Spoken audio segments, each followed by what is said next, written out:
నాగకృష్ణ గారి ఎవడే సుబ్రహ్మణ్యం, తర్వాత మహానటి 2 సినిమాలు చూశాను. మహానటి మాత్రం నాకు విపరీతంగా నచ్చిన సినిమా.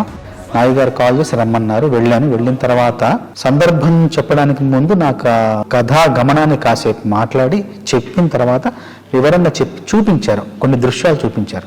ఆ ఊరిని చూపిస్తూ కాశీలో జరిగే పరిణామాలు కావచ్చు, జరిగే మార్పులు కావచ్చు, జరిగే ఆ జీవన విధానాన్ని అంతా కళ్ళగట్టినట్టు చూపించారు. నాయుడు గారు కూడా స్పష్టంగా చెప్పారు ఏం కావాలి, ఆ సందర్భం యొక్క ఉద్దేశం ఏంటి, ఆ సందర్భంలో తను ఏం చెప్పాలనుకున్నారని చాలా స్పష్టంగా చెప్పారు. చెప్పిన తర్వాత నేను ఆ దృశ్యాన్ని మనసులో పెట్టుకుని వెళ్ళి ఒక 3 రోజులు శ్రమించి ఆ మొదటి 3 వాక్యాలు ఏదైతే క్లిష్టంగా ఉన్నాయో అది కేవలం ఒక గంట సమయంలో మొత్తం రాసేసి, మిగతా పాట ఇంకొక అరగంటలో రాసేసి మొత్తం 1.5-2 గంటల పాట మొత్తం పూర్తి చేశాను. ఆయన వెళ్ళి కలిసి పాట వినిపించాను.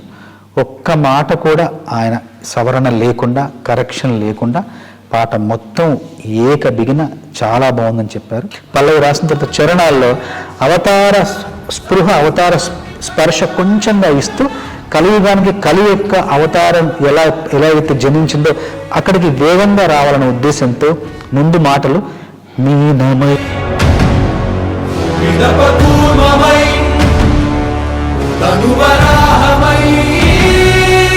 మనకు సాయమై ఎన్నో అద్భుతాలు సృష్టించి మనం పుట్టినప్పటి నుండి చూడలేని, నా జీవితంలో నేను పుట్టినప్పటి నుండి నేను సినిమాల్లో చూడలేని ఎన్నో అద్భుతాలు, ఎన్నో విచిత్రాలు ఈ సినిమాలో చూసే అవకాశం ఈ సినిమా ద్వారా నాకు లభించింది. నాకింత గొప్ప అవకాశాన్ని ఇచ్చిన నాగి గారికి, స్వప్న గారికి, దత్ గారికి మనస్ఫూర్తిగా ధన్యవాదాలు తెలియజేస్తాను.